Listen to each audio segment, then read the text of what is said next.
Friends, मैं अंकुर चपराना आप सभी का अपने YouTube चैनल लाइव एकेडमी पे स्वागत करता हूं। आज हमारा टॉपिक है राष्ट्रपति मतलब प्रेसिडेंट। मैंने संसद के 3 भाग बताए थे, पहला लोकसभा, राज्यसभा और राष्ट्रपति।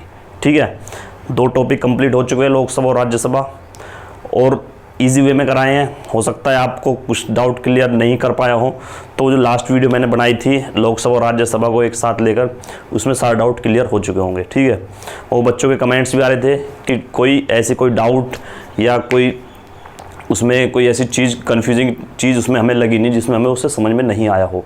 अब बात करते हैं आज का टॉपिक राष्ट्रपति। राष्ट्रपति एक ऐसी चीज़ है हमारे भारतीय संविधान के अनुसार भी, और एक आम नागरिक या एक भारतीय होने के लिए भी, कि जिसको हम एक बोल सकते हैं ना कि किसी भी चीज़ के लिए एक टॉप पर जो रैंक होती है या कोई भी संस्था चलाने की जो रैंक होती है, तो ऐसी राष्ट्रपति को हमारे देश को चलाने के लिए एट द टॉप पोस्ट पर रखा गया है। ठीक है, सिर्फ एक जो पोस्ट आपने नाम भी सुना होगा, वीआईपी पोस्ट या वीआईपी लोग का दर्जा पूरे भारत में सिर्फ एक इंसान को है, वो है हमारा राष्ट्रपति। बाकी गाड़ी पे, बाइक पे या नाम के आगे कोई वीआईपी लगाए घूमो, उससे कोई कुछ नहीं कह सकता। लेकिन जो हाँ असली दर्जा वीआईपी का है वो हमारे राष्ट्रपति के पास है। राष्ट्रपति एकमात्र ऐसा पद है जिसको आप बिल्कुल एट द टॉप या बोल लीजिए आपकी सबसे ऊंचले स्तर पर, भारत संविधान के अनुसार सबसे ऊंचा जो स्तर है या सबसे लास्ट स्टेज या टॉप स्टेज जो है, उसका मालिक राष्ट्रपति होता है। हमारे जितने भी राष्ट्रपति रहे हैं या हमारे विदेशों में जो राष्ट्रपति के लिए जाना जाता है, वो हमारा सबसे ऊंचा पद है। इससे ऊंचा पद हमारे पूरे भारत में भारत के संविधान में कहीं उल्लेख नहीं है। सबसे ऊंचा पद हमारा राष्ट्रपति का है। तो आज हम राष्ट्रपति को ही पढ़ेंगे। राष्ट्रपति बनने के लिए क्या हमें चाहिए, कैसे बनेंगे, क्या चुनाव होगा, कैसे हटाया जा सकता है, क्या इसकी शक्तियां हैं विशेष, या इसको सबसे ऊंचा पोस्ट का दर्जा क्यों दिया गया है राष्ट्रपति को। ठीक है, सारी बात करेंगे। और उससे पहले कि राष्ट्रपति को स्टार्ट करें, चैनल को सब्सक्राइब कर दिया करो, वीडियो अच्छी लगे तो लाइक और शेयर भी कर देना। ठीक है, आज बात करेंगे हम अपने राष्ट्रपति की। देखिए, राष्ट्रपति पढ़ाने के लिए तो बहुत कुछ है, लेकिन एग्ज़ाम पॉइंट ऑफ व्यू से अगर मैं बताऊं तो सिर्फ 2 या 2.5 पेज का सिर्फ सारा मैटर है। जो भी क्वेश्चन बनते हैं या बने हैं उनको सबको डिस्कस कर लेंगे हम, या जिनकी संभावना है। ठीक है, बैच हमारा स्पेशल दिल्ली पुलिस है। इसका मतलब ये नहीं कि प्रेसिडेंट सिर्फ दिल्ली पुलिस में आता है। प्रेसिडेंट ऐसा टॉपिक है कि कोई भी पॉलिटी का एग्ज़ाम जिसमें पॉलिटी आती हो, उसमें से इस टॉपिक से क्वेश्चन बनता ही बनता है। ठीक है, तो प्रेसिडेंट बनने से स्टार्ट करने से पहले इसके हम पद की बात कर लेते हैं। हमारे मूल संविधान में या संविधान में अनुच्छेद है, वो अनुच्छेद जो 52 है हमारा, अनुच्छेद 52 में लिखा गया है कि भारत का एक राष्ट्रपति होगा। ठीक है, ये साफ तौर पे लिखा गया है कि भारत का एक राष्ट्रपति होगा। और कहीं राष्ट्रपति तो लिखा जैसे हमारा मूल संविधान में लिखा है, बाकी जो उपराष्ट्रपति होते हैं या और आप बोल लीजिए बहुत ऐसे पद हैं जो हमारे संविधान के अनुसार नहीं है लिखित रूप में, लेकिन वो फिर भी काम करते हैं। लेकिन एक राष्ट्रपति का एक ऐसा पद है जो हमारा उल्लेख इसका हमारे संविधान में मिलता है। ठीक है, तो राष्ट्रपति, पहली बात करते हैं हम कि राष्ट्रपति बनने के लिए क्या योग्यताएं होंगी। ठीक है, और क्या इसकी शर्तें होंगी, क्या नियम और कानून है इसके लिए, क्योंकि उसका उल्लेख है सब अनुच्छेद के अनुसार। मैं आपको एक करके बताता हूँ। ठीक है, तो सबसे पहले हम इसके बात करते हैं इसके पद की, राष्ट्रपति का पद। और जो मैं चीज़ लिख रहा हूँ ना, ये आप मान लीजिए कि ये इम्पोर्टेंट क्वेश्चन है, 1 लाइनर समझ लीजिए या मल्टीपल चॉइस को समझ लीजिए। राष्ट्रपति का पद, डायरेक्ट क्वेश्चन बनता है, राष्ट्रपति का पद कौन से अनुच्छेद के तहत आता है, तो आप लिखेंगे अनुच्छेद 52। ठीक है, अनुच्छेद 52 कहता है कि भारत में एक राष्ट्रपति होगा। ठीक है, दूसरा मैंने बताया, अगर आप बोलें कि भारत में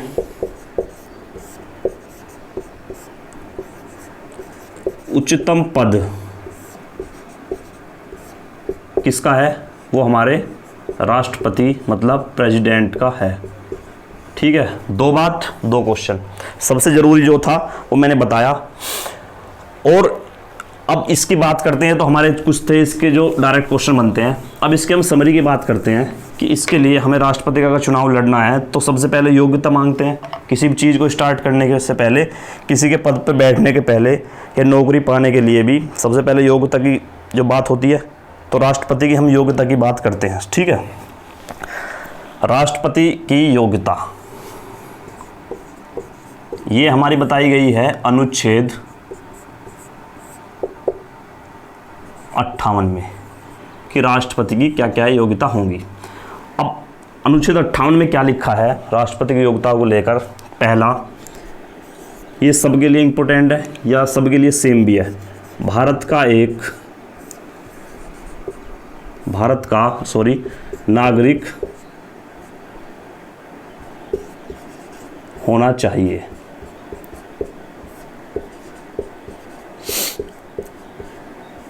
ठीक है, वो भारत का नागरिक होना चाहिए। दूसरा,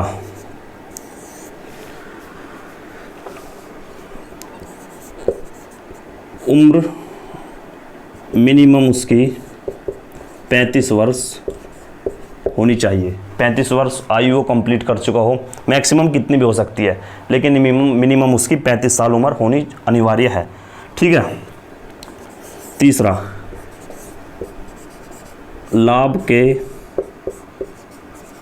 पद पर ना हो। अब बात आती है लाभ का पद। लाभ के पद की बात मैं बताता हूँ, सिंपली बताता हूँ।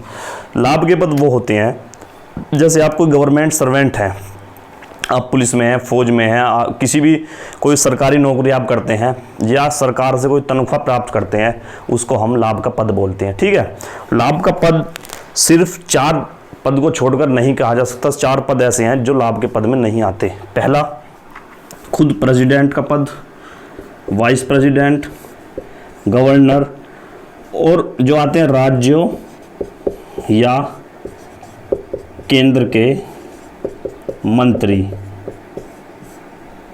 ये 4 लोगों को छोड़कर या 4 पोस्ट को छोड़कर, पदों को छोड़कर अन्य जो भी कोई सरकारी कर्मचारी है वो लाभ के पद पर आता है। इवन आप सरकारी सफाई कर्मचारी हैं, आप मतलब सरकार से कुछ ना कुछ तनख्वाह ले रहे हैं, तो आप तब भी लाभ के पद पर हैं। अगर राष्ट्रपति का चुनाव आपको लड़ना है तो उसके लिए आपको लाभ का पद छोड़ना पड़ेगा। ठीक है। अगर आप खुद पहले राष्ट्रपति थे या हैं या उपराष्ट्रपति हैं तो वो लाभ के पद में नहीं गिना जा सकता, आप चुनाव दोबारा लड़ सकते हैं। ठीक है। ये थी हमारी इसके लिए योग्यताएं कि क्या क्या इसके लिए जो हमारी योग्यताएं चाहिए।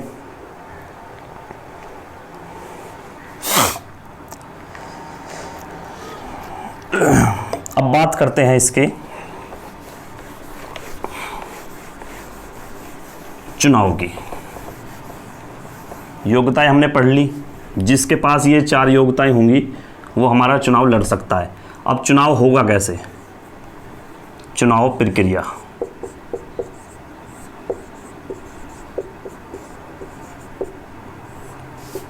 ये लिखा है हमारा अनुच्छेद 54 में कि राष्ट्रपति की चुनाव की क्या प्रक्रिया होंगी, उसका सारा डिटेल हमारे अनुच्छेद 54 में है। ठीक है।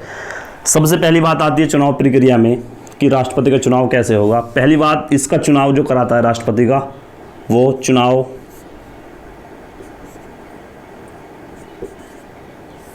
जो कराता है वो हमारा कराता है इलेक्शन कमीशन।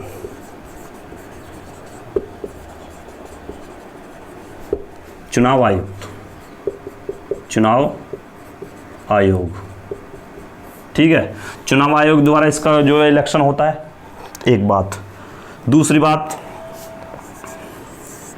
इसके चुनाव के लिए प्रत्येक कैंडिडेट को 15,000 रुपया जमा करने होंगे।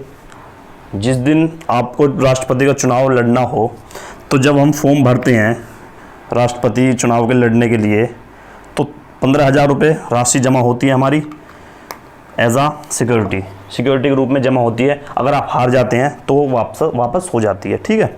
तो 15,000 रुपये जमा राशि होती है। लेकिन अगर आपने कुल मतों का 1/6 मत प्राप्त नहीं करे तो वो राशि जब्त हो जाएगी। ठीक है। वो राशि जब्त हो जाएगी। मतलब कुल अगर हमारी 66 वोट पड़ी राष्ट्रपति चुनाव के लिए, तो 1/6 कितना होगा, 1/6 हो गया 11। अगर आपने 11 से कम वोट प्राप्त करी हैं तो आपको जो ये 15,000 रुपये हैं ये दोबारा वापस नहीं मिलेंगे। ठीक है, अगर आपने 11 वोट या 12 या उससे ज़्यादा वोट प्राप्त करी हैं फिर भी आप हार गए तो ये आपको जमा राशि जो थी आपकी 15,000 ये मिल जाएगी। ठीक है, ये इसकी जमा राशि है एज ए सिक्योरिटी के रूप में जो जमा करते हैं वो। ठीक है, अब बात करते हैं इसमें वोट कौन कौन करता है। सबसे ज़रूरी आज सारा मैं क्लियर कर दूंगा कि वोट के कौन कौन करता है। पहली बात तो इसकी जो वोट होती है या इसका जो इलेक्शन होता है वो अप्रत्यक्ष रूप से होता है, मतलब इनडायरेक्ट।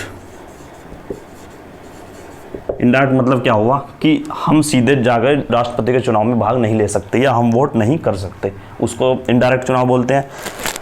तो वोट फिर कौन करता है, वोट करते हैं हमारे लोकसभा प्लस राज्यसभा, ठीक है, प्लस हमारे राज्य के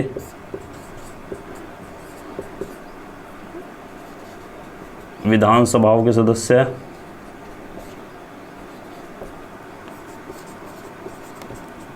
प्लस 3 हमारी ऐसी यूनियन टेरिटरीज हैं कि जो हमारे राष्ट्रपति के चुनाव में भाग लेते हैं, उनके हमारे एमएलए। एक पहली है हमारी दिल्ली, दूसरी है पुदुचेरी, अब तीसरी हो गई है अक्टूबर से हमारी 2019 से जम्मू एंड कश्मीर, जब से CAA लागू हुआ है या आर्टिकल 370 हटा है। तो पहले तो सिर्फ ये हमारी जो भाग लेते थे वो केंद्र शासित प्रदेश, उसमें 2 ही थे, एक तो दिल्ली और एक पुदुचेरी। उनके जो एमएलए थे सिर्फ वही भाग लेते थे। लेकिन अब एक जम्मू कश्मीर और जुड़ चुका है अक्टूबर 2019 से, जब से वो वहाँ की आर्टिकल 370 हटा है। ठीक है, अब बात करते हैं लोकसभा के कितने सदस्य होते हैं। लोकसभा के सदस्य मैंने बताए थे, ऊपर लिख देता हूँ।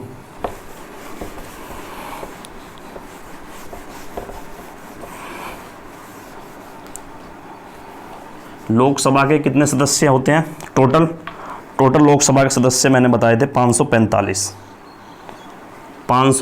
सदस्य में से 543 चुनकर आते हैं और 2 हमारा राष्ट्रपति चुनता है। ठीक है, राज्यसभा में 245 में से 212 तो हमारा राष्ट्रपति चुनता है। ठीक है, और 233 हमारे चुनकर आते हैं या जनता द्वारा आते हैं, और 12 आ गए ये राष्ट्रपति द्वारा। ठीक है, राज्य के विधानमंडल में या विधानसभाओं में 403 चुनाव के द्वारा और 1 राष्ट्रपति। ठीक है, लेकिन इसमें जो याद रखने वाली बात है वो है कि यहाँ के 2 व्यक्ति, यहाँ के 12 और यहाँ के 1, मतलब 12 और 2 14 और 1 15। ये जो 15 व्यक्ति राष्ट्रपति मनोनीत करता है वो इसके इलेक्शन में भाग नहीं लेंगे। बहुत ज़रूरी चीज़ है, इसको आप नोट कर सकते हैं एक साइड में, कि जो भी इसके चुनाव में भाग लेगा वो जो जनता द्वारा चुन कर आएगा ना, जो एमएलए या एमपी, वो भाग लेगा। सिर्फ 543 भाग लेंगे जो हमारी जनता द्वारा चुन कर आए हैं लोकसभा में, 233 जो हमारे जनता द्वारा चुन कर आए हैं राज्यसभा में, या एमएलए जो इन्होंने चुने थे वो द्वारा। मतलब कुल मिला के ये है कि जो व्यक्ति को या जिस एमपी एमएलए को राष्ट्रपति चुनेगा वो इसके राष्ट्रपति के चुनाव में भाग नहीं लेंगे। ठीक है, और राज्यों के विधानसभाओं, मतलब हमारी विधानसभाएं अलग अलग है, यूपी की अलग है, सीट अलग है, हरियाणा, उत्तर प्रदेश की, बिहार, राजस्थान की अलग अलग है, और सिर्फ 3 विधानसभा जो इसकी हैं केंद्र शासित प्रदेशों की, एक तो दिल्ली, एक पुदुचेरी और जम्मू एंड कश्मीर। क्वेश्चन बनता है कि राष्ट्रपति के चुनाव में कौन से केंद्र शासित प्रदेशों के एमएलए वोट करते हैं। तो सिर्फ 3 के करते थे, 2 के करते थे पहले 2019 तक, लेकिन अब सिर्फ 3 के करते हैं। जब से आर्टिकल 370 हटा है अक्टूबर 2019 से, हमारी 3 केंद्र शासित प्रदेशों के एमएलए भी राष्ट्रपति को वोट करते हैं। ठीक है, लोकसभा के सदस्य, राज्यसभा के सदस्य, मतलब टोटल जो एमपी होते हैं, लोकसभा और राज्यसभा के एमपी जो सदस्य होते हैं उनके एमपी बोलते हैं, और जो एमएलए होते हैं। ठीक है, अगर मैं मोटा मोटा बताऊं आपको या सीधा बताऊं तो एमपी और एमएलए सिर्फ ये वोट करते हैं हमारे राष्ट्रपति के चुनाव में। एमपी किसको बोलते हैं, मैंने बताया भी था लास्ट वीडियो में, लोकसभा और राज्यसभा के सदस्यों को एमपी बोला जाता है, मेंबर ऑफ पार्लियामेंट। एमएलए किसको बोला जाता है, राज्यों के विधानमंडल या विधानसभाओं के सदस्य को एमएलए बोला जाता है। एमएलए किस किस के, राज्यों, जो सारे राज्य हैं 28 राज्य हैं इस टाइम, उनके सारे एमएलए वोट करेंगे। और जो केंद्र शासित प्रदेश है वो 3, इतने एमएलए वोट करेंगे। और दोनों एमपीज, राज्यसभा और लोकसभा दोनों के। ठीक है, ये हमारी बात हो चुकी है आज इसके चुनाव की, किसके चुनाव में वोट कौन कौन करेगा और कौन कौन नहीं करेगा। ठीक है, अब इसकी जो सबसे जो मेन बात है या सबसे जो अलग बात है, इसका जो चुनाव होता है या इसकी जो वोटिंग होती है वो किस टाइप को उसको बोला जाता है, या उसको हम वोट कैसे करते हैं। उसमें डायरेक्ट ऐसे जैसे हम आम चुनाव में वोट करते हैं कि वहाँ एक बैलेट पेपर होता है, उस पर 5 प्रत्याशी होते हैं, 5 प्रत्याशी होते हैं, 1 2 3 4 5। हम जाते हैं तो हम एक को वोट करा, फोल्ड करा और डाल दिया। ये आजकल बटन वाला है, बटन दबाया वोट हो गया। लेकिन इसके चुनाव में ऐसा नहीं है। इसके चुनाव में जो प्रक्रिया है उसको बोलते हैं सिंगल ट्रांसफेरेबल वोट। ठीक है, एकल हस्तांतरित मत। ठीक है, ये इसके चुनाव के जो मतलब वोटिंग सिस्टम होता है उसको बोला जाता है single transferable vote. Direct question बनता है कि राष्ट्रपति का चुनाव कौन सी प्रक्रिया के द्वारा होता है, तो होता है सिंगल ट्रांसफरेबल वोट सिस्टम द्वारा। ठीक है, इसमें क्या होता है इसको समझिए, सिंगल ट्रांसफरेबल को ये होती कैसे है। जैसे हमारे राष्ट्रपति चुनाव के लिए 4 लोगों ने आवेदन किया। ठीक है, अब जो हमारे एमपी या एमएलए होंगे वो वोट करेंगे। ठीक है, एमपी को जो बैलेट पेपर दिया जाएगा वो हमारा दिया जाएगा ग्रीन कलर का, ये याद रखिए, ये सबसे अलग बात बता रहा हूँ। और जो एमएलए होते हैं उनके लिए जो हमारा बैलेट पेपर होता है उसका कलर होता है पिंक। ये क्वेश्चन भी सीजीएल में पूछा गया है लास्ट ईयर में कि एमपी के जो वोट करता है राष्ट्रपति को, उसके बैलेट पेपर का क्या कलर होता है। बहुत डिफरेंट क्वेश्चन है, तो इसको भी आप लिख लीजिएगा, ये बन सकता है। क्योंकि अब जो एसएससी क्वेश्चन पूछती है तो वो हर एग्ज़ाम में वो क्वेश्चन रिपीट होते हैं। तो मैं SSC exam point of view से पढ़ा रहा हूँ कि एसएससी कैसे एग्ज़ाम पूछती है, क्योंकि एसएससी जो है दिल्ली पुलिस का एग्ज़ाम इस बार लेने वाला है। तो 4 कैंडिडेट हमारे सामने, हमें इनको वोट करना है। तो हमारे जो एमपी और एमएलए होंगे वो क्या काम करेंगे, सबसे पहले उन्हें हम बताया गया, यह एक नियम है कि आपको ये जो 4 प्रत्याशी खड़े हैं इनको चारों को वोट देना है।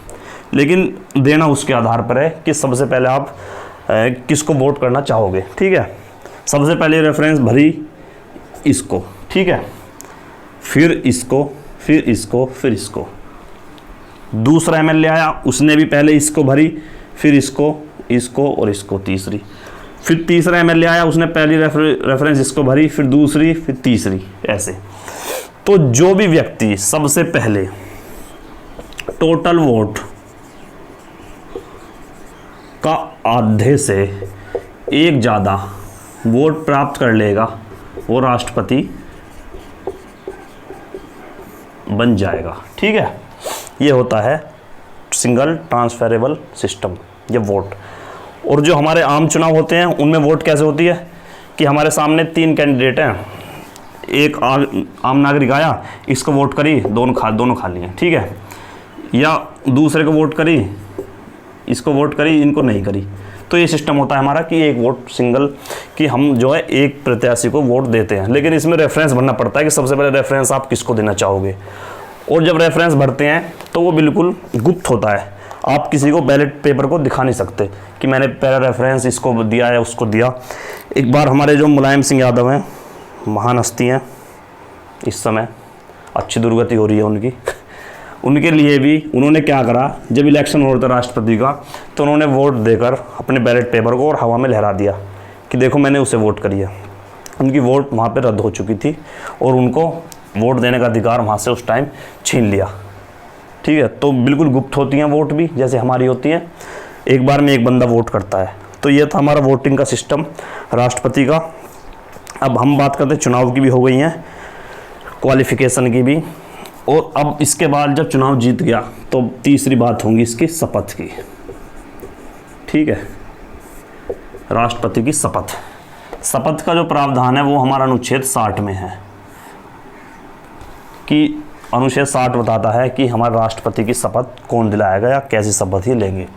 तो राष्ट्रपति की जो शपथ दिलाता है प्रेसिडेंट को, वो दिलाता है हमारा chief justice of India, Bharat का जो सुप्रीम कोर्ट का मुख्य न्यायाधीश होता है, वो हमारा इसको शपथ दिलाता है प्रेसिडेंट को, मतलब राष्ट्रपति को।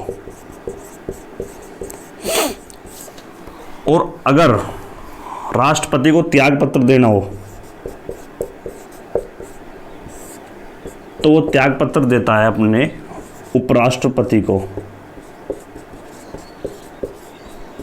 उपराष्ट्रपति देता है फिर उसको लोकसभा के अध्यक्ष को। ये सिर्फ एकमात्र ऐसी पोस्ट है, ये ऐसा पद है जो किसी के द्वारा नहीं हटाया जा सकता। हम चाहे या प्रधानमंत्री चाहे या चीफ जस्टिस ऑफ इंडिया चाहे, कोई भी चाहे, राष्ट्रपति को नहीं हटाया जा सकता। ये हट सकता है तो दो तो होते हैं इसके, खुद की मर्जी से मान लीजिए या आप बोल लीजिए कि दो कंडीशन में ये हट सकता है।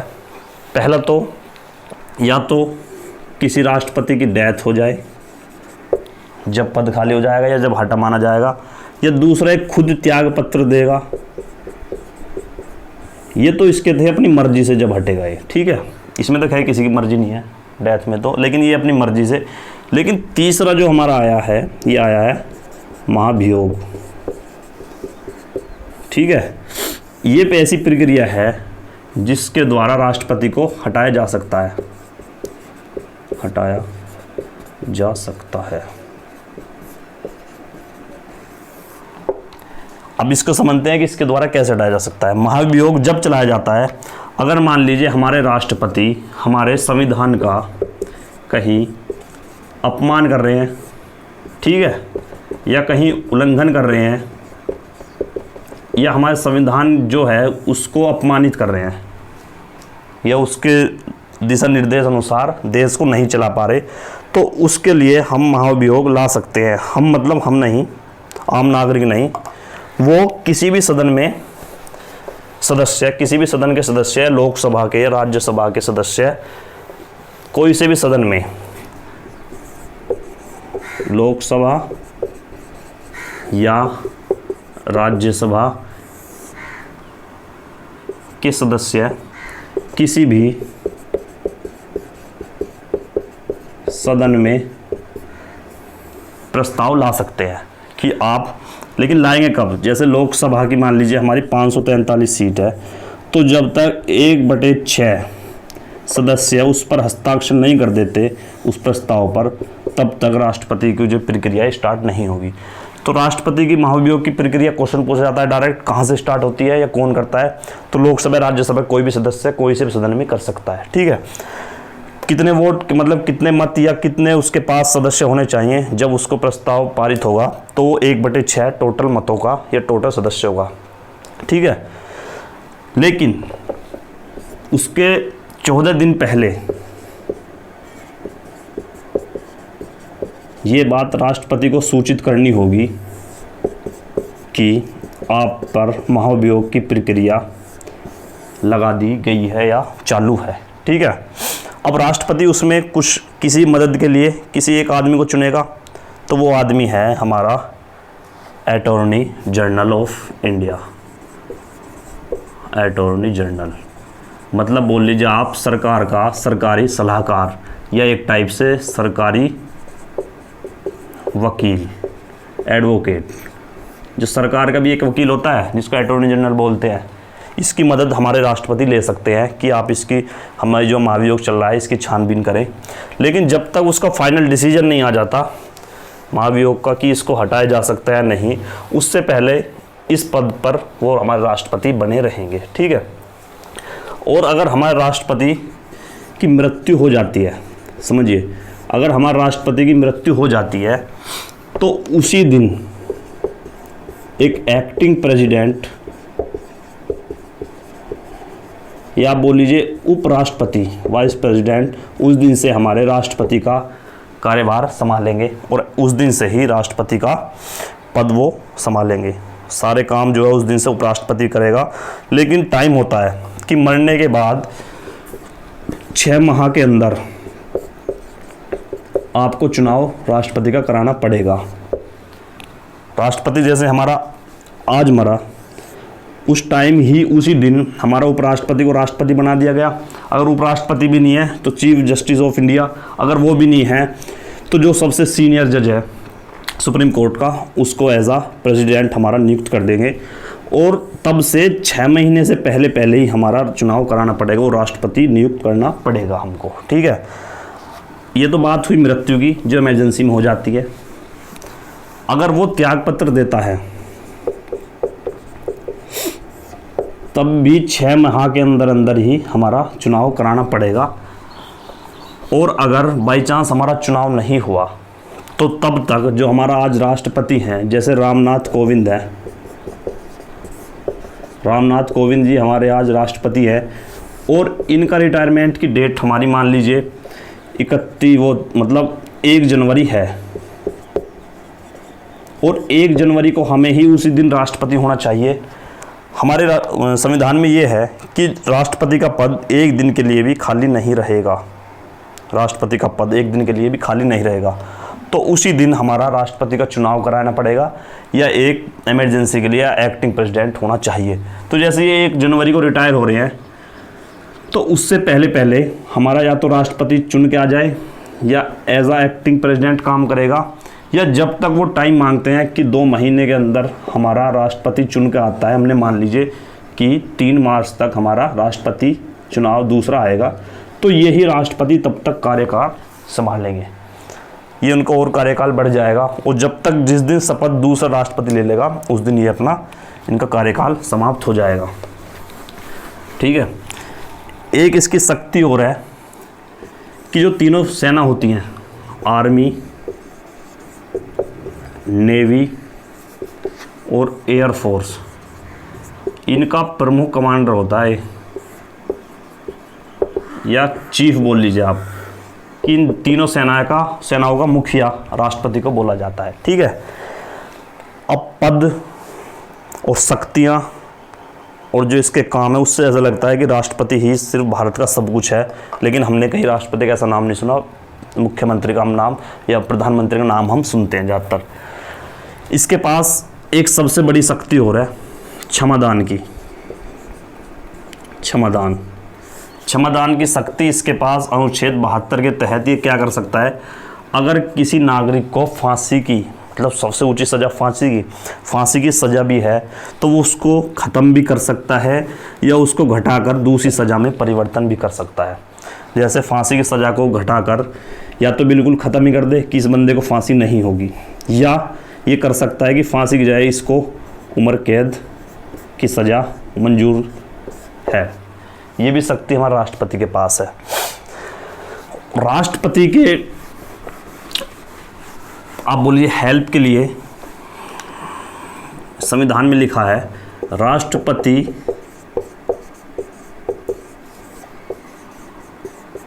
की मदद के लिए एक मंत्री परिषद होगा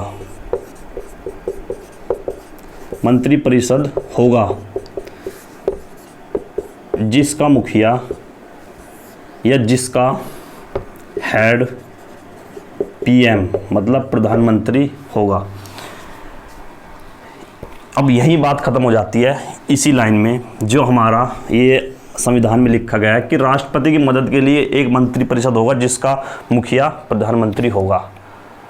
मंत्री परिषद मतलब जो हमारे मंत्री हैं या एमएलए एमपी जो भी हैं या जो जनता द्वारा, हमारा डेमोक्रेसी का क्या मतलब है, हमारा देश डेमोक्रेटिक है इसका साफ साफ क्या मतलब है?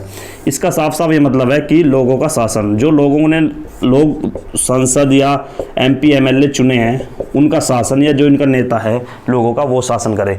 राष्ट्रपति को हमने चुना ही नहीं, तो ये हमारा शासन कैसे चला सकता है?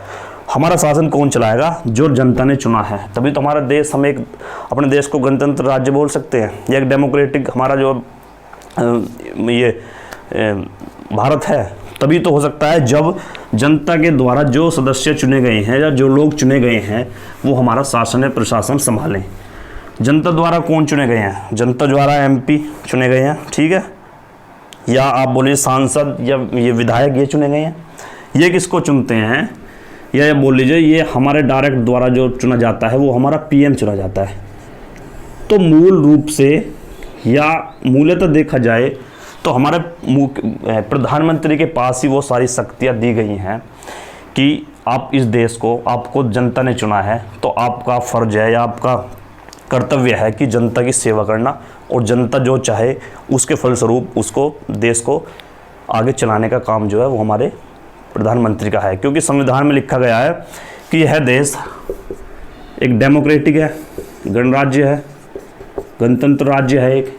तो ये जो जनता चाहेगी वो इस देश का, वो उस मुखिया उस चीज़ को करेगा। तो मुखिया कौन हुआ? मुखिया हुआ प्रधानमंत्री। तभी हम प्रधानमंत्री को सारे काम में सामने आगे देखते हैं, राष्ट्रपति को नहीं देखते। क्योंकि वो जो लाइन मैंने लिखी थी कि राष्ट्रपति की मदद के लिए एक मंत्रिपरिषद होगा जिसका मुखिया प्रधानमंत्री होगा। तो जो मंत्रिपरिषद चाहेगा या कुछ भी करने से पहले राष्ट्रपति को मंत्रिपरिषद की सलाह लेनी होगी, और अगर उस सलाह में मंत्रिपरिषद ने मना कर दिया या उस सलाह के विपरीत हुई तो राष्ट्रपति के पास कोई ऐसी शक्ति नहीं है कि अपने ही शक्ति के अनुसार उस चीज़ को लागू कर सके दुनिया में। तो मेन फोकस जो हुआ मंत्रिपरिषद का हुआ, राष्ट्रपति की कोई भी कोई शक्ति लागू करने के लिए, और मंत्रिपरिषद का मुखिया कौन हुआ? वो प्रधानमंत्री हुआ। तो इसीलिए भारत में जो एक्चुअली पावर जो है वो हाथ में हमारे प्रधानमंत्री के है, राष्ट्रपति के हाथ में कुछ नहीं है। सिर्फ लिखित रूप से ये हमारा सबसे ऊंचा पद है, या एट द मोस्ट VIP पद ये एक हमारा है। तो मेन जो पावर है वो हमारी PM के पास है, क्योंकि इसको जनता ने चुना है। तो सीधी सीधी बात है, हम पर राज या हमारे जो कानून व्यवस्था है उसको हमारा प्रधानमंत्री संभालेगा, ठीक है। प्रधानमंत्री की नियुक्ति भी प्रेसिडेंट करता है, ठीक है, और बाकी जो मंत्रियां हैं उनकी नियुक्ति भी प्रेसिडेंट करेगा, लेकिन प्रधानमंत्री की सलाह पर। जिसको प्रधानमंत्री चाहेगा उसको मंत्री बनाएगा, जिसको नहीं चाहेगा उसको नहीं बना सकता। तो ये पावर भी हमारे प्राइम मिनिस्टर के पास हो गई है, ठीक है।